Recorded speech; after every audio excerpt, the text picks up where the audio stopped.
déjà. Le scarron à cause de Donc au Cap de Pont, je vous raisonne ganit. Alors je vais parler français. Ça vous ennuie pas trop? Aujourd'hui, 1 milliard d'hommes, de femmes, d'enfants, j'allais dire nos frères, nos sœurs, n'auront pas mangé à leur faim. Et il a repris le mot Gaïa pour faire comprendre aux hommes que la Terre, c'était pas seulement une étoile parmi les autres. Cette idée de redonner un nom à la Terre et d'obliger à prendre conscience qu'elle n'était pas n'importe quelle étoile dans l'univers, c'est au moment où les hommes sont allés sur la Lune. Et là, de la Lune, ils ont pris des photos de la Terre et ils l'ont vue perdue dans l'espace comme quelque chose de beau, mais aussi comme quelque chose de très fragile. J'aime bien cette image, vous connaissez tous ce papillon, on le trouve en Bretagne.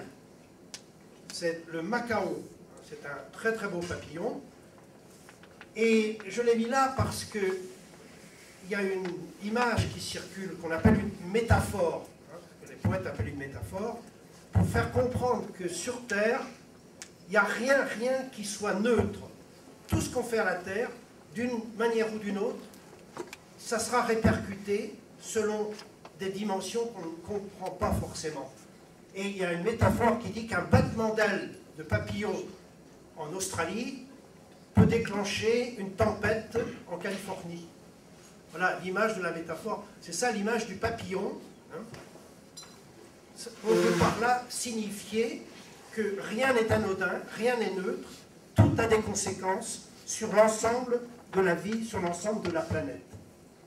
Alors, jusqu'à présent, depuis que l'homme est sur la Terre, ça fait des millions d'années, eh bien, l'évolution, elle était toujours l'évolution de la planète et l'évolution des espèces végétales et animales, c'était les lois de la vie, l'érosion. Ça, c'est un sujet dont en Bretagne, on ne parle pas, très très peu. Eh bien, il y a des scientifiques de l'INRA, vous avez entendu parler de l'INRA, l'Institut national de la recherche agronomique, qui ont fait des calculs sur des champs légèrement en pente, quand ils sont cultivés dans le sens de la pente, et quand ils ne reçoivent pas suffisamment de matière organique, quand on se contente de mettre des engrais chimiques, la terre, à la moindre pluie, s'en va.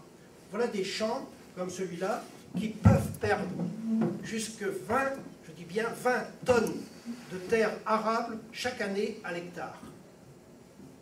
Il faut des milliers d'années pour que la terre puisse donner, que la planète puisse donner de la terre fertile. Et là, en quelques dizaines d'années, on est en train de massacrer.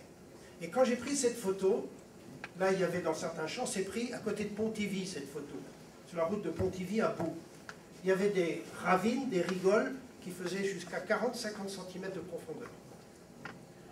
Et le paysan, le vieux paysan qui avait loué sa terre, il était toujours propriétaire, mais c'est plus lui qui l'exploitait, quand il m'a vu prendre la photo, il est venu discuter avec moi, et il m'a dit, t'as raison, ma terre se débeure.